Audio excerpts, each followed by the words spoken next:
Oke, teman-teman wartawan, Niki mau ngucapin terima kasih banyak karena selalu mengawal kasus ini dari awal sampai akhir. Nggak kerasa udah 7 bulan dan ini sudah selesai. Akhirnya kita semua bisa menyaksikan sama-sama bahwa tinggal satu pasal yang ada, 27 ayat 2, TPPU-nya alhamdulillah sudah hilang. Ya semoga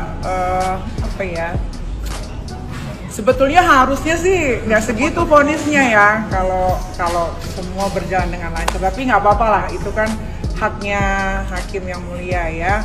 Yang mudah-mudahan hakim bukan sebagai stempel untuk ada di persidangan ini, dan Niki juga mau ngucapin buat semuanya terima kasih juga buat jaksa yang sampai akhir udah mau kita berargumentasi walaupun ujung-ujungnya dibilang tidak sopan. Terima kasih juga buat keluarga, sahabat, semuanya, lawyer juga yang sudah begitu hebatnya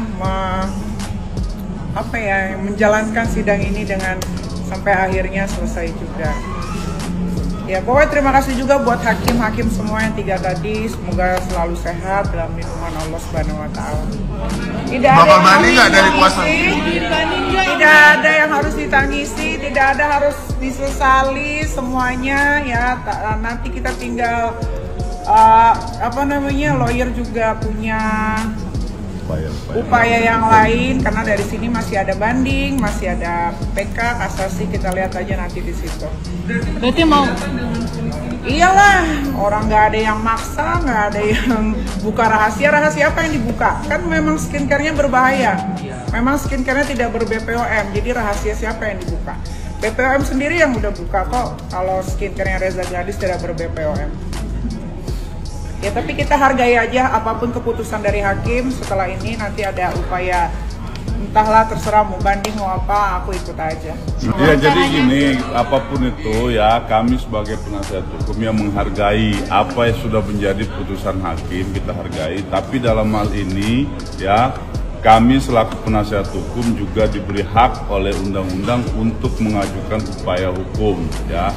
Nanti kami tim akan berdiskusi terkait dengan putusan ini, seperti apa bagusnya akan kita ambil langkah atau sikap yang tepat, yang terbaik untuk Niki itu sendiri. Tapi yang harus dipahami ya, di dalam putusan tadi itu ya, saya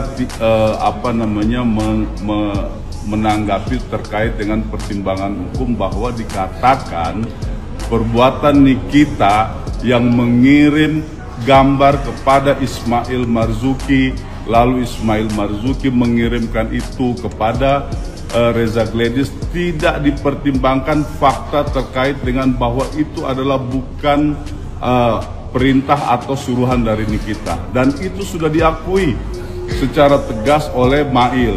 Di fakta sebelumnya tadi oleh hakim disebutkan ya bahwa fakta-fakta itu adalah ini, tapi dalam pertimbangannya tidak dimasukkan.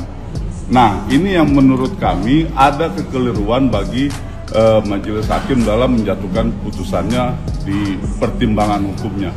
Itu yang sebenarnya tadi dikatakan unsur mengancam ya, membuka rahasia. Nah, versi dari putusan tadi, karena Niki atau Mail mengirimkan gambar glowing booster cell itu, padahal itu tidak pernah diperintahkan oleh Nikita. Ini fakta di persidangan ya.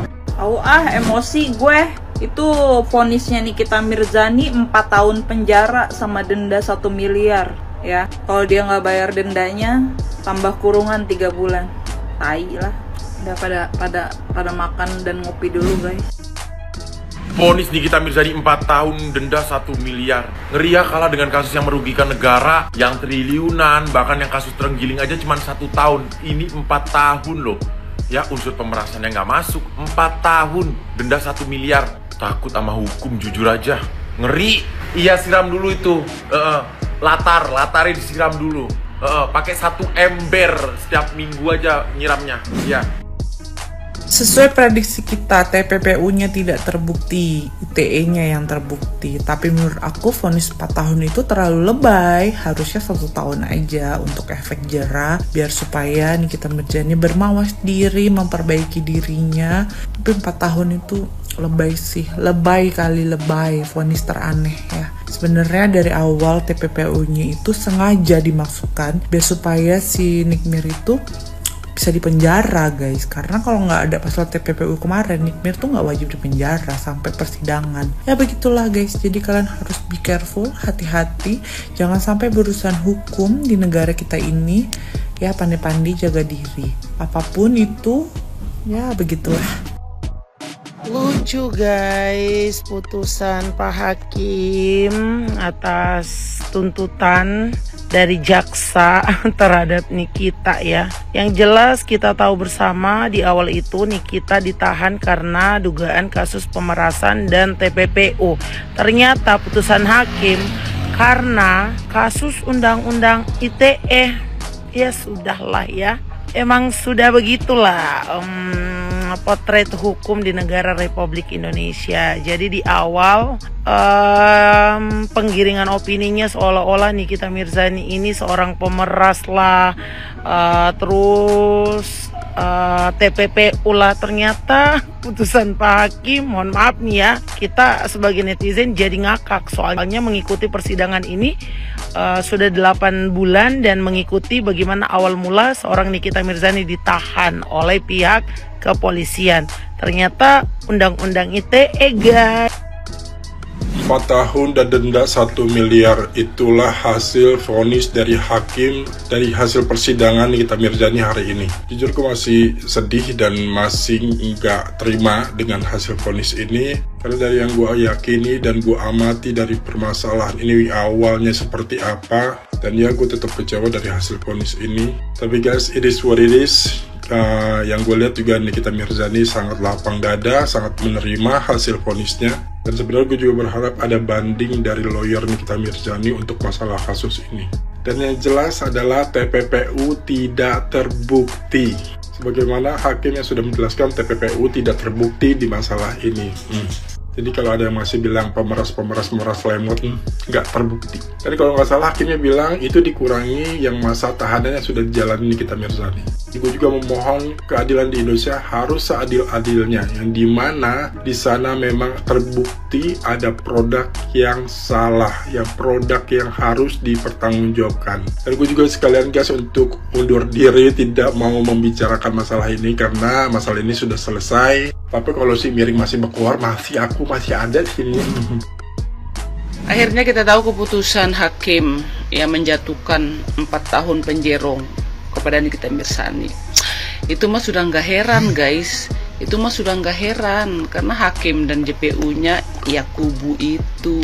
Jadi kita tuh jangan berharap banyak. Malahan aku kaget loh guys, Nikita Mirzani itu dapat 4 tahun, aku kira 6 tahun 8 tahun gitu ya, secara mereka gitu kan sudah dikunci kepalanya gitu kan, semua SMS-nya beredar, apa yang mereka omongkan terus JPU-nya selalu kerjakan atau ngikutin gitu ya kan. Kecuali setiap sidang itu diganti hakimnya, baru tuh aku penasaran ya. Cuman aku penasarannya kemarin itu tuh kira-kira berapa tahun akan dipenjarakan atau hukumannya. Aku kira lo sumpah lo guys, aku kira 8 atau 6 tahun lah. Ini sudah 4, cuman 4 tahun doang kan sudah dijalani itu. Dari awal itu sampai sekarang kan hampir setahun guys, 9 bulan apa hampir setahun gitu kan. Jadi kan ya anggap aja tinggal 3 tahun kan belum banding ya kan. Dan kubu-kubu mereka juga aku kira banyak yang ini sih, banyak yang kecewa gitu. Karena tuntutan mereka tuh harus 20 tahun penjara, hidup 20 tahun penjara gitu. Apalagi si tante-tante itu 2 tahun penjara Nikita Mirzani kayak gitu. Tapi kan ujung-ujungnya 4. Nikita Mirzani aja tuh biasa aja katanya. Aku aja mengira kalau hukumannya itu sampai 20-30 tahun penjara seperti yang mereka omongkan kan. Tapi inilah guys potret guys keadilan di negara kita ini ya kan. Ya, yang bikin ya kan produk abal-abal masih keluyuran di luar, tetapi yang membela, yang membuka ya kan, yang menyelamatkan malah di penjara. Ya inilah potret Konoha. Jadi kalian gak usah heran, berdoa aja, semoga dibanding nanti tuh baik-baik aja gitu, dapat angin seger gitu, ya kan guys.